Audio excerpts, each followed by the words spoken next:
Hey, good afternoon, everybody. Welcome to our Working Together series with our friends in Netiv down in Texas. Always a joy to be with them, but more so when we get to come together over the beauty of Torah. And we're just waiting for Rabbi Ingber to arrive into the Zoom meeting. So in the meantime, let's see how our friend Rod Bryant in Houston. Rod, you're live on the No Hide World Center social media pages. So good to be with you again, and we hope you're okay. Fantastic. We've been having some amazing classes.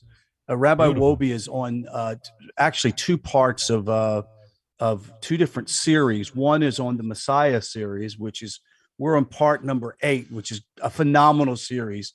Goes through, breaks down what the Tanakh says about the Messiah. Today we had the discussion on the conditions for the Mashiach, and then another class that I have found particularly enlightening is the pathways to wisdom. Like there are most definitely pathways to wisdom, and one of those ways is learning limitations for yourself. Understand when you're doing too much or when you need to moderate yourself. Like pleasure and having fun is great, but you can't let that consume your life. And it goes with everything, and just the Torah wisdom is so practical. It's just absolutely so practical and so the logical. dangers of extremes in any Yes. fashion. Yeah. I was having a discussion with someone that was, asking, well, what do we do? We're Noahides. We don't really, we're not really practicing Jews, and we're no longer Christians or Muslim or whomever. What do we do? And I just kind of pointed out an obvious that that the people of the nations that take upon themselves the yoke of Torah are not supposed to be finding a religion. We need to be consumed with knowing and discovering who God is and discovering a relationship with the creator of the universe. And it's not about sort of needing a religion. And Correct, it's yeah. difficult, though, for some people who are raising children. It's like, okay, what do I do now? Like, it's not like we're a-religious. So and I tried to explain that the Noahide way, or the path of the righteous of the nations, is really to have the most organic relationship like Abraham had with God. Yeah, You that's the walk healthy with mean, God. isn't it?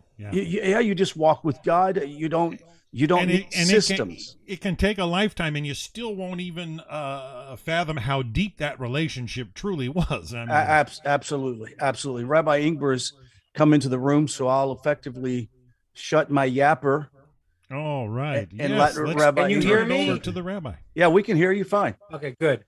Okay, how's everyone doing? Outstanding. Are All you in right. Jerusalem? Where are you at? We are in Beit Shemesh. Oh, Beit Shemesh. So yeah, very exciting. Very exciting. The energy here is very, very powerful. You could feel Pesach all over. Everyone's doing Pesach. Everyone's getting ready for Pesach. It is, it's really quite incredible. Is the air as electric for Pesach as it is, say, I've been there for Purim or for other high holy days, but I've never been there for Pesach. Is it a different kind of energy or the same? Well, I mean, it's different because, like I say, every holiday has its power. Right. So the power of Pesach is freedom. But you really feel it. It's much different than in the States. I mean, we have the 3 festivals: Passover, Shavuot, and Sukkot, and that's when everyone came to Jerusalem. And you could definitely very, very powerful feeling. Purim is different. Purim is a rabbinic holiday, Mm-hmm. and it has different feel. It's different. I mean, to explain what this is to everyone to understand this, it's very important to understand this. But when people look at time, we don't have the right concept of what it means. You see, the word in thanks, Robbie, good to see you. The word in Hebrew, year, is called a shana. A shana means a cycle. So time doesn't move like a line. Time is more like a circle, more like a spiral. So what happens is every year you come to a certain point in time, and there's a certain power of that time, but it's like a spiral of moving to a goal. So it's never the same. As a matter of fact, the Kabbalists explain how every second of life is different. When you breathe, you're breathing in life. There's a whole complicated way that how it works, but essentially what happens is Recording God in progress. life into Adam and Eve, into humanity. So you are always renewing every moment. No moment is the same as the previous moment. Every moment has something it's accomplishing. When you come back to the points in time, every year, Passover, there's a certain energy in Passover. It'll be different this year to next year and to last year because it's moving in a spiral going towards a purpose. But you're returning in the cycle to a certain energy that's happening. So Passover really is the holiday of freedom. And you could feel freedom. And everyone does. As I mentioned last week or 2 weeks ago, the concept of freedom is built into the air. I mean, it in the northern hemisphere where Israel is, the springtime always happens in Passover, and that is the idea of freedom. And the deeper idea is it's not even that God put it into Passover; it's because the Jewish people became free. Yeah, I'm stuck here. I'm stuck. Is that right? You hear me? Okay, my camera is glitching here. I don't know why. Yeah, your voice is fine. Your camera's glitching. Okay, unglitch. Aliens. Yeah. So another way to understand it is that, and this is very, very deep. When I look at something, I could say that there's a lot of levels to something. The deeper root of it, the spiritual root, is the cause of the external root. So, for example, you have a soul, you have a certain spiritual dimension that lines up with your body. So when I see you, yes, it's my soul that's seeing you, but there's an aspect of my soul that functions and that it animates the eye. That's the part that's connected to that. So everything happens on its spiritual root level. So in the root of this time, when the Jews came out of Egypt, was the concept of freedom. And the freedom is now in the air. So those always line up by the spring, but what's the chicken and what's the egg? The root of it is the God's plan that there should be this concept of freedom in the world. Now, I want to talk about that today because freedom is something that is crucial to understand. It as we talk about America many times, it was, the hallmark of America. I mean, everybody, if you're American and you hear the Star Spangled Banner, it's the freedom. That's what always the hallmark of America was. Will it remain that way? That remains to be seen. But freedom, about freedom, as opposed to slavery. So I want to ask you a question. Is slavery a bad thing? The answer is yes. Slavery is actually probably one of the worst possible things in the world. But why? Why is it so bad? And I want to explain something that's very, very important. It says that God took the Jews out of Egypt, and he said, the Jewish people are my slaves. And we have an obligation to praise God, because he took us out of slavery and he made us his slaves. Now, I want to ask you a question. Let's say a person's a slave, and I go and I buy him, and I say, okay, you got to thank me because I emancipated you. I took you from being a slave from that guy, and I made you my slave. The slave says, what are you talking about? So fine. So I was a slave there. You freed me from that, but now I'm your slave. What happened here? God said, you were slaves in Egypt, the Jewish people, and now you're my slaves. So we're thanking God that we're free, but we're actually slaves. So what is the point of the thanks? What does it mean? Okay, yes, we were slaves before, but now we're slaves to God. And by the way, ladies and gentlemen, it's not an accident. It's not an accident. God said it was important to be a slave for the Jewish people. This is very important, especially with some of the discussions we have today in the world. The evil, the terrible, terrible aspect of slavery has a lesson to be learned. The lesson was so important that God made the Jewish people slaves before he made them free and took them as his slaves. Now, this lesson is for everyone. We need to all understand this. Are you free? I want to tell you something. The reality is that every healthy human being must enslave themselves. Let me explain what that means. I want to do I want to do things. I feel like doing this. I feel like doing that. Can I do everything that I want and feel? No. You will be a very unhappy, very negative, very bad person if everything that you feel and want at any moment, you cannot control yourself and what's called mishabed yourself and say to yourself, this you can't do. We have millions of emotions, things pulling us in all different ways. So part of the human process of becoming a great person is self-control, to enslave part of yourself and say, you can't do this. I told you a story once. It was a crazy story. So right, Kyle said very good. So I told you a story once. A friend of mine was a rabbi, and he was by. I think I told you this, but it's an amazing story. He was by a checkout counter in a supermarket. And at the end of the supermarket, they put all these different things by the cash register.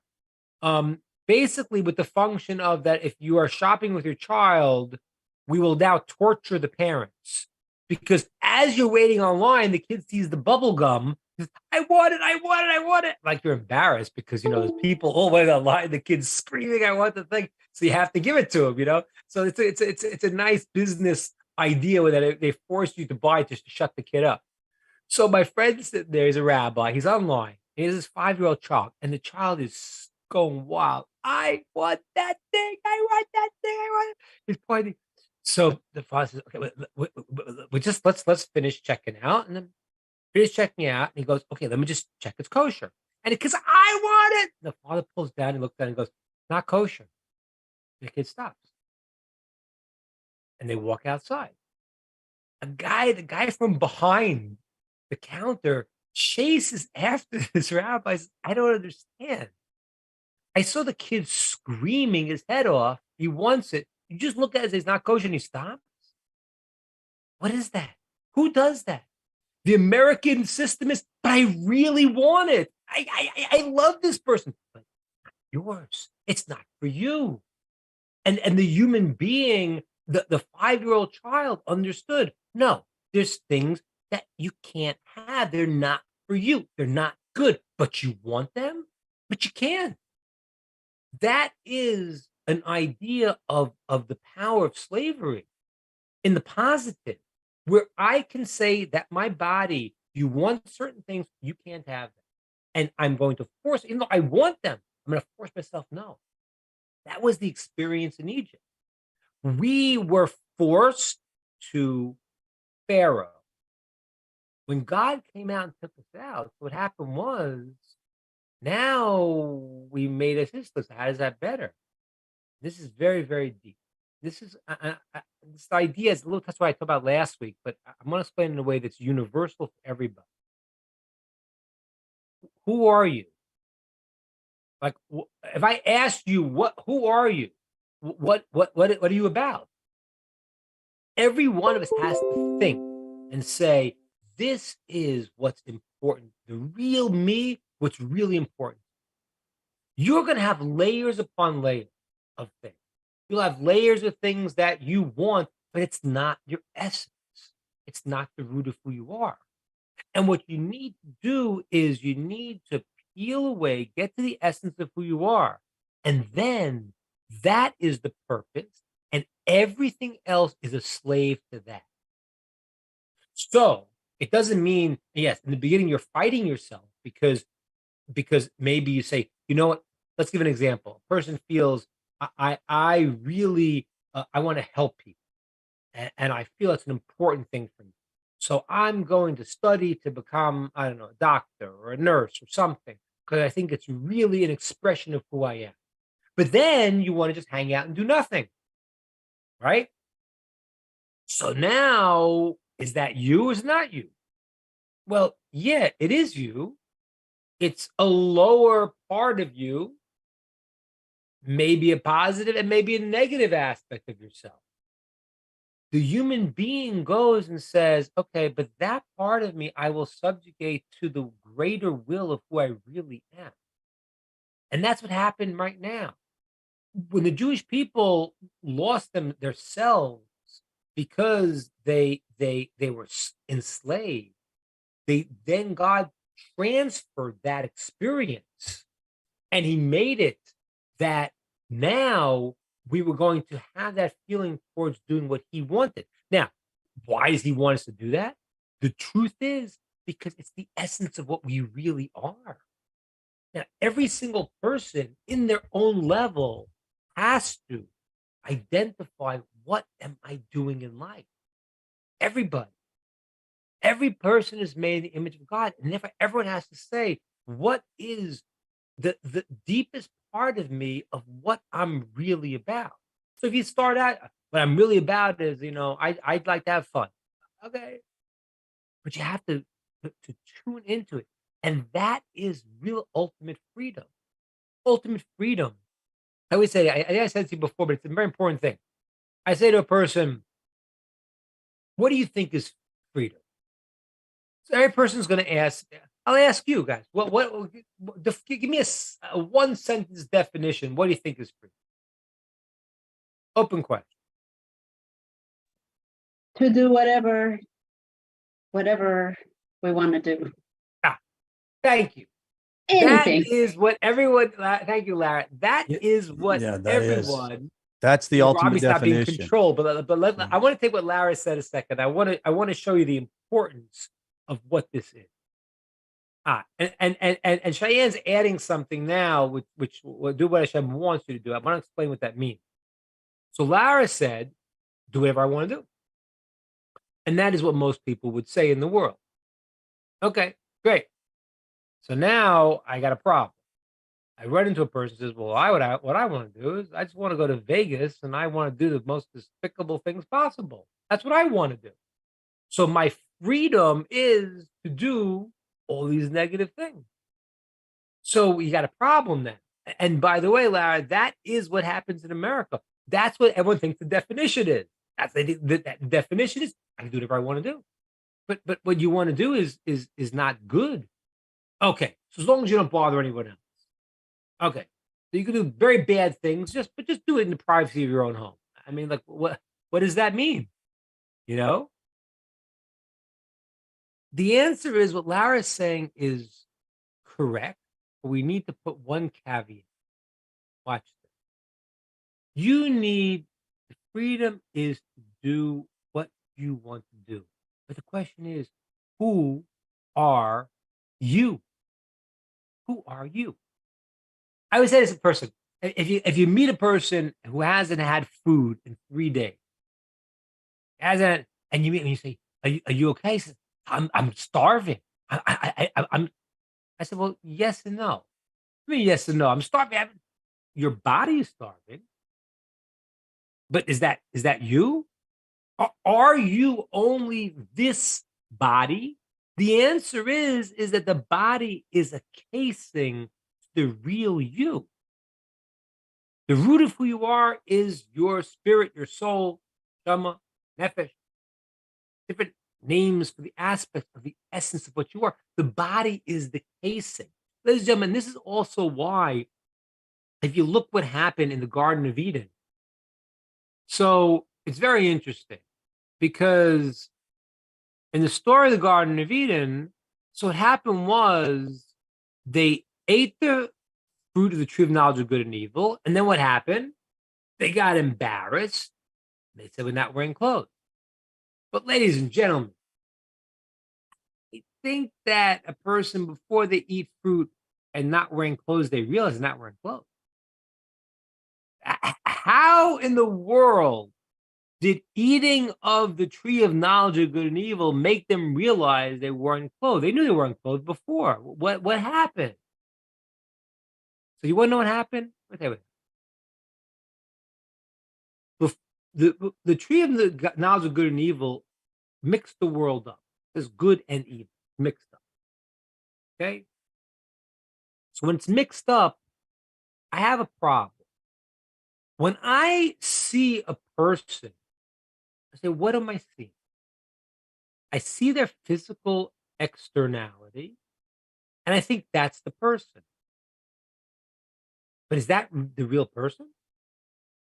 Is that the essence? Is that the person? Is that really the person? So the truth is, the person is much deeper than just what their body shows. Their body can be a reflection of the inner essence of who they are: spirit, their mind, their thinking, their emotions, all the internal components of who they are. So before they ate the tree of knowledge of good and evil, Adam and Eve saw the world in terms of its inner essence.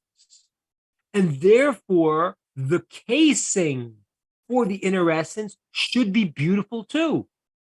You go to the Mona Lisa. Where's the Mona Lisa? In the Louvre? Where is it? Louvre, right? So you go to see the Mona Lisa. And imagine that the frame of the Mona Lisa is some schlocky piece of broken sticks. Would that be appropriate? No, it's the Mona Lisa. It's got to have a great frame.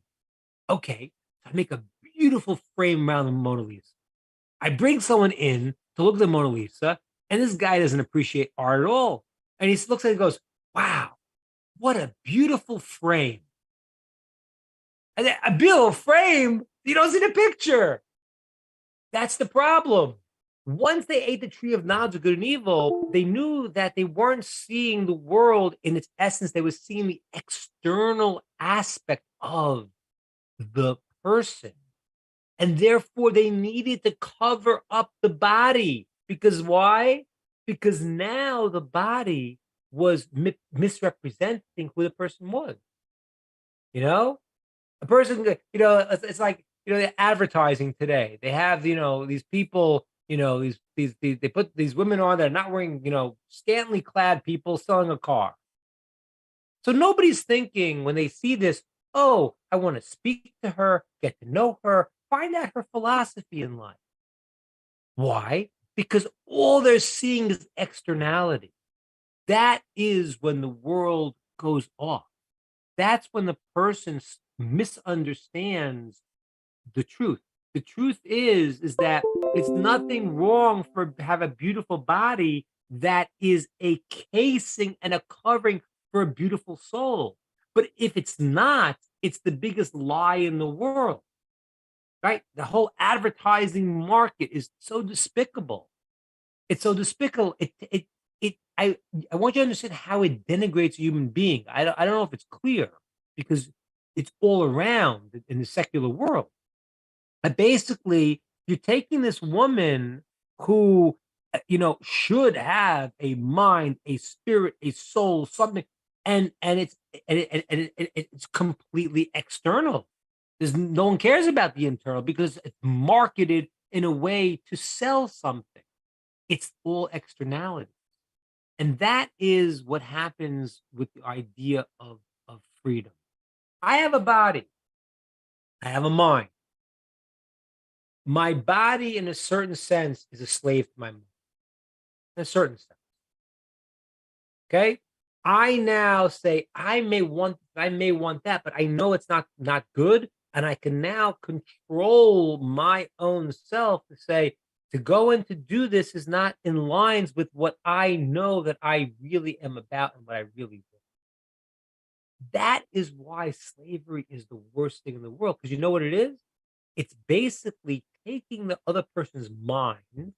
They cannot determine what they want to do. and they are just the body for the master of the slave. That's what it is. Every individual has to be free. Every individual has to say, I have a purpose. What am I about? And now I will subjugate the rest of my components to make sure they're all in concert with where I'm trying to go. That is power of freedom. Power of freedom is to realize that a person's objectives and goals and who they really are, what they're really about, is their essence. And if somebody controls them, as Kyle said before, I think someone said, and doesn't allow them to express what they're really about, then it's the biggest destruction of the human being possible. Passover is the holiday of freedom. It's the holiday of freedom.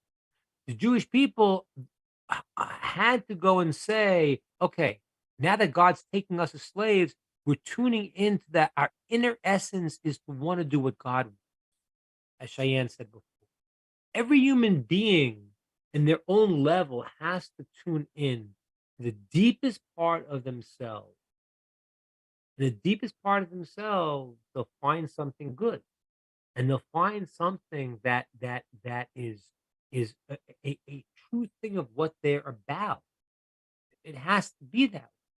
God made everyone in his image, means that everyone has an aspect of a special part of it, but there's so many layers like an onion, and you don't realize it, and then you get stuck in the outer layer, and then you get lost in the externality instead of the internal.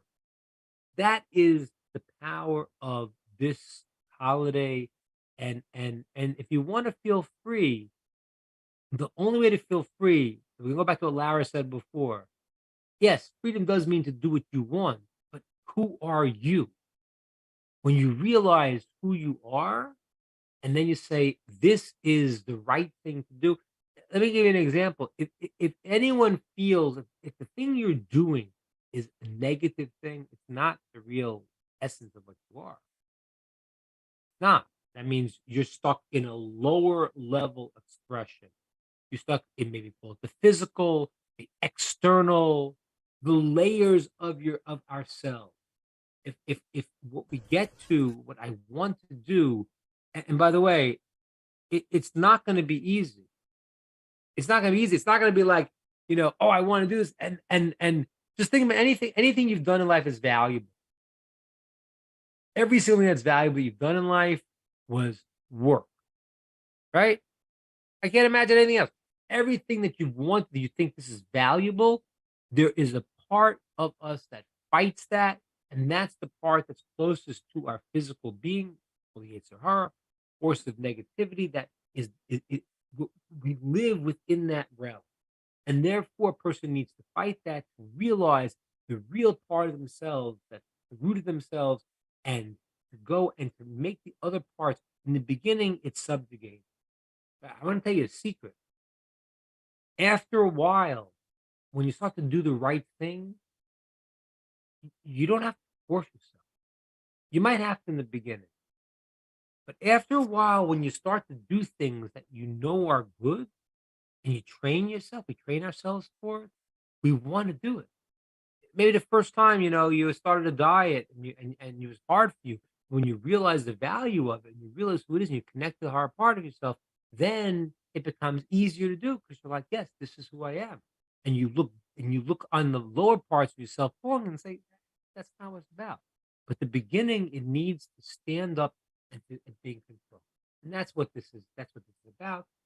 And every human being should really try this moment, try to connect to the sense of freedom they have, but understanding I have an important mission. What am I? Who am I? What I have accomplished? And make sure all of your being is in line with that mission and not the opposite way around, not getting pulled by the externalities and losing what is the real essence of what we're about. That's my thought for the day. I want to open it up to questions, ideas,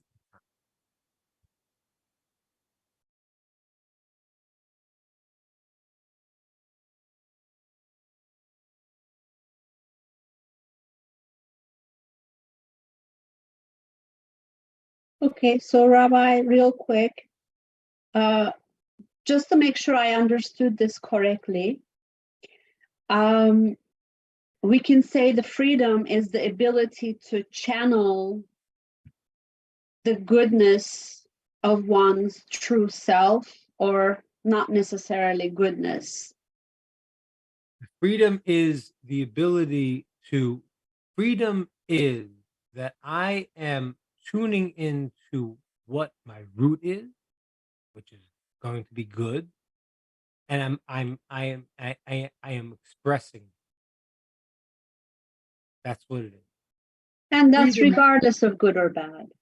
Well, I'm saying it won't be bad, because if a person is tuning in, a human being in their root has a place of where they're good, because they're a place where they were made in a divine image. So the root of it has to be good. If it's something bad and you want to express that, then you haven't gotten to the inner layer. You're still way on the outside. Whatever person wants to express, if it's like, okay, so it's a job that is hurts people. That's not it. It can't be, because that's not the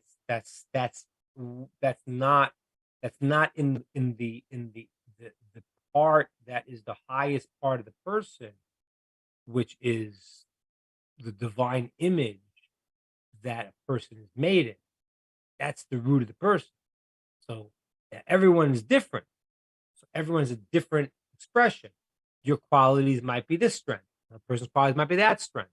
Whatever a person's strength is, that's what they're going to express. But it's always going to be in the root of it something that is connected to God and a positive thing in the world.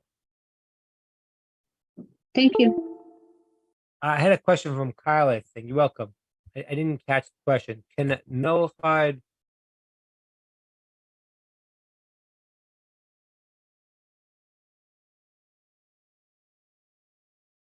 it's a good question. The question is, can a Noahide say positive statement to Allah? I think so. I think that should be fine, because Allah is a name that they're referring to as the Arabic name of God, as far as I understand. I mean, why do we say God?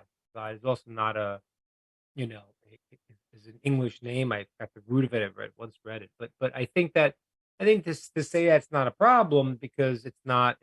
It's whatever the concept of God is. How they understand it individually, I don't know, but they understand it as the general sense, like the English word God. Okay. Any other questions or ideas? Should a You've been writing it? I don't think you have to. I don't think you have to get a dash.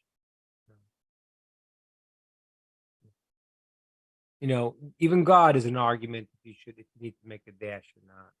I don't think you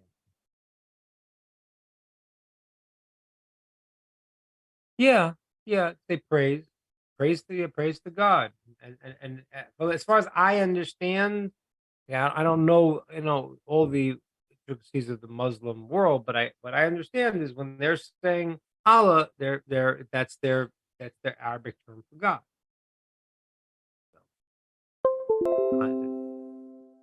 Good. Other questions, ideas, thoughts, could be about anything, about freedom, to other stuff. We're open to thoughts and ideas. Now's Feel your free. time. Rabbi Dan here. I appreciate how you brought up how we're not always free in any way, shape, or form. That there's got to be some degree of self-control. Can you elaborate more on that? I think you were on to something there about the transition from being free from Egypt and free for what? Yeah. And so understanding how that the limitations on what righteousness places upon a person. Yeah. So, like I was saying before, it's really on two levels. on two levels. On the first level, in the beginning of any spiritual process, it's difficult. And the reason for that is because you are more in tune with your body than your soul. That's why example I gave you before. I said if a person was not eating for 3 days, they would say they're starving because the awareness of the deep part of ourselves, although it's more powerful, is harder to have. We are in this physical world. That's the work we have. We're in this physical world, and we are very much connected to our body, and therefore the experience that generally a person is connected to is his physical experience.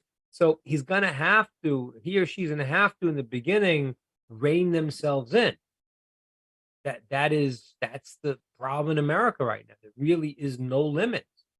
People, and this is a very, very deep point that Nachmanides explained, that there are certain natural desires that are in the system of human being. When a person knows no limits on them, they become that their mind becomes like sort of messed up in a certain sense, and they start wanting things that are actually not even natural, are not natural desires, because it's like when a kid in the candy store, he goes crazy at certain, like I want more, I want more, I want more. And when a human being doesn't have any limitations for anything that they have in their physical world, they start craving things that are even not naturally things that they would normally desire, but they have no bound. That's a very, very dangerous situation.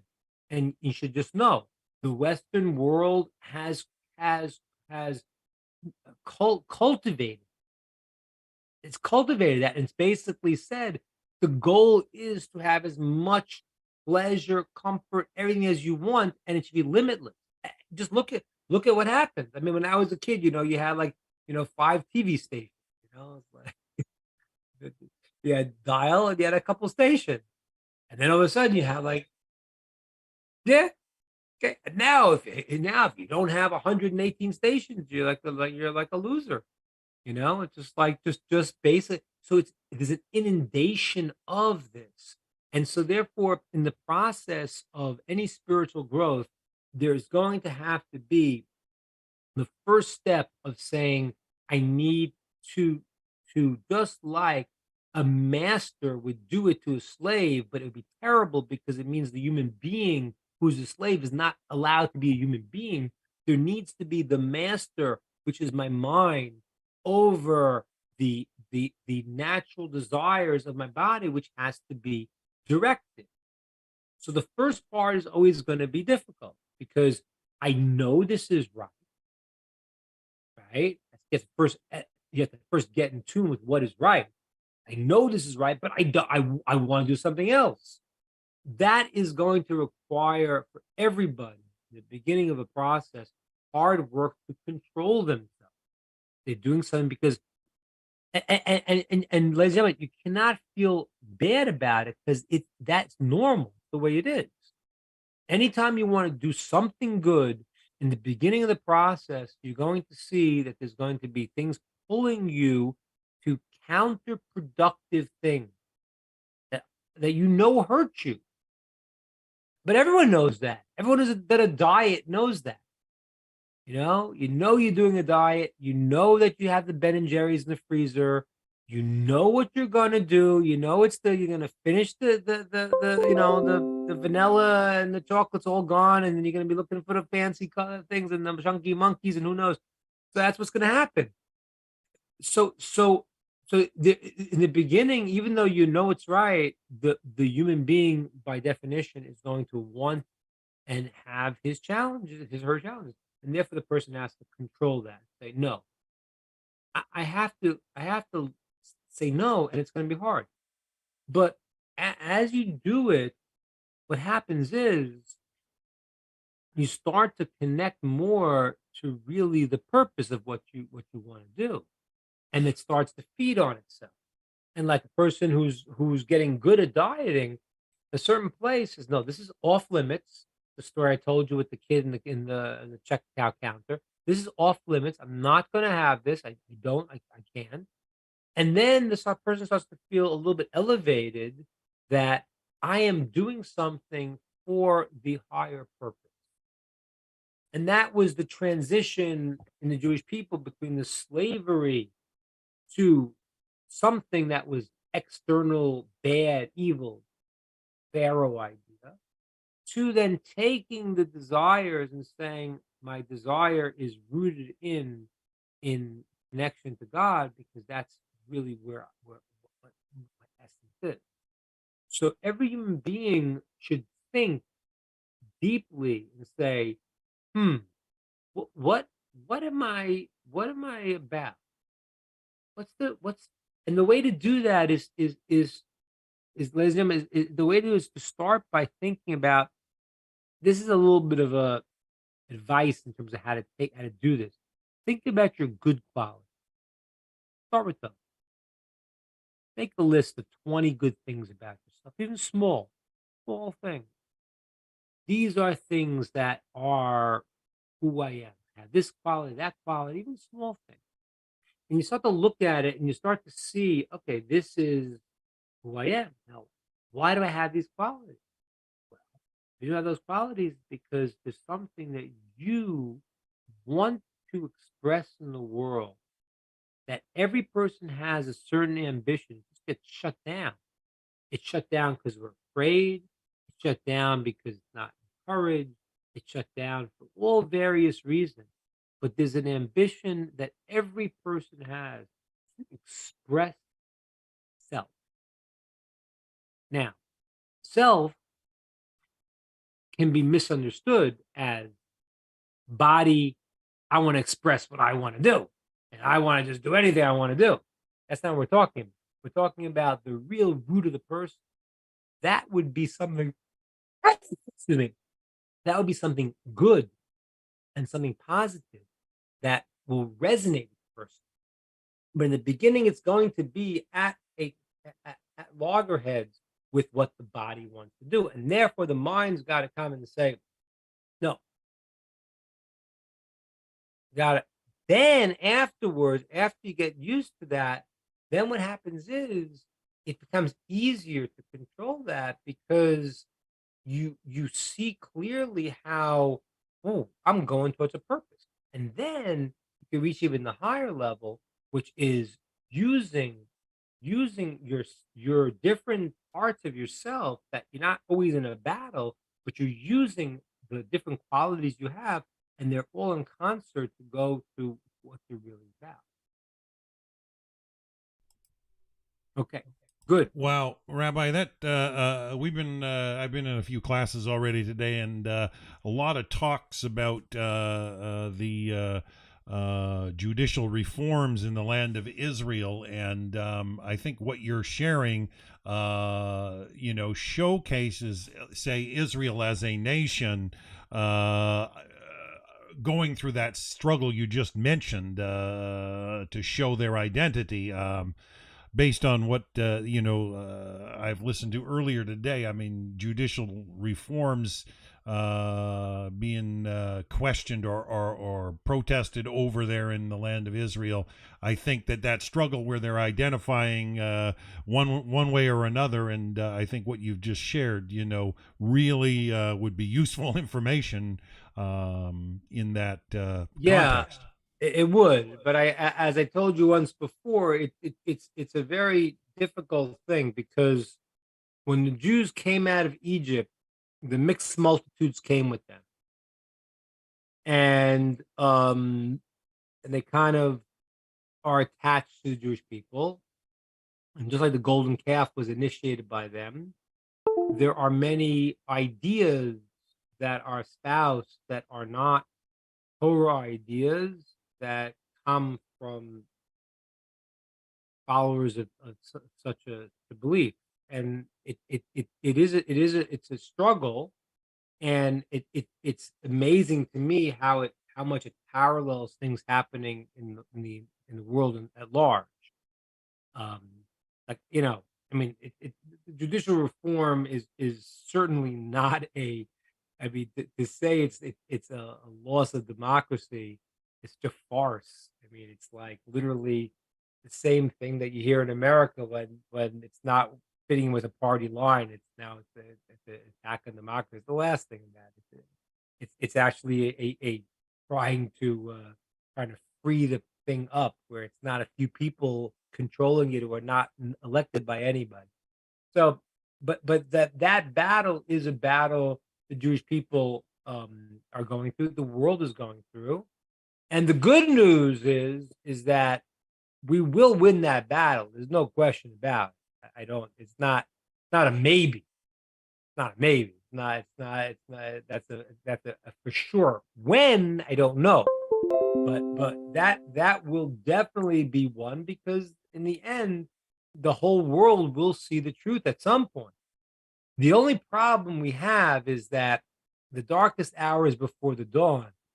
As time moves on, people dig their heels in deeper. And that's what you're seeing right now in America and in Israel, is that people who don't want to acknowledge the fundamental concepts, which is that, like I said before, there is a God who runs the world and created the world. And once you don't want to establish that, you're living in fantasy land. And therefore you're making stuff up. And that's gonna, all lies, truth lasts forever. Lies don't. They don't. And so that will fade away, but that is the battle of the world right now.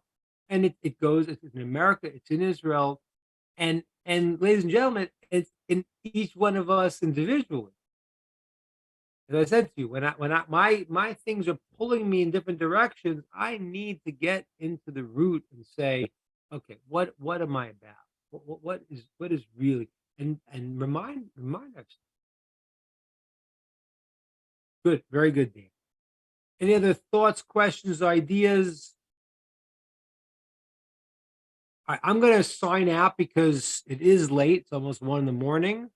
So over here now, we're not going to be on for the next 2 weeks. Gotcha. Yeah, I can't do next week either myself. So next I'm week, glad you no, and the mentioned week after, no, and then so 3 weeks. 3 weeks. We're back. Yes, which All is right, Rabbi. that 3 weeks. Will you still be in the land of Israel? I will still be in Israel. Yeah. The 23rd. Does that sound right? 23rd. Yeah, sounds right. Okay. And we'll send out the topics, and if you have any topics you want, email me, rabbiingber@gmail.com, and we'll send out with the topic we're picking up in 3 weeks. Okay. Rabbi, rest well. Shimon, thank you for showing up faithfully to class on Sunday night, all the way from the UK. Really appreciate Right, you good to guys see coming you. to class. Baruch Hashem. Thank you all. Sameach. Good night. Thank you Yeah. so much, everyone. Recording. All right, folks, that's our Working Together series for today. It seemed a little shorter, but that's because the Rabbi's in the land of Israel now, and he will be back in 3 weeks today, not next week or the week after. He's doing things in Israel, and so we'll be back in a few weeks. Keep an eye for the posts on social media, and I notice Jonah Jamin Joe is asking me for the Zoom link. If you can send me a friend request on, say, Facebook, Dan Barwell, I'd be glad to try and hook you up with that. It's not my Zoom link to hand out. It's Netiv's, so I kind of need to vet a little bit. But I appreciate everybody attending. Always good to see same people. James, Cookie, nice to see you again. We wish you all a wonderful Passover. See you soon.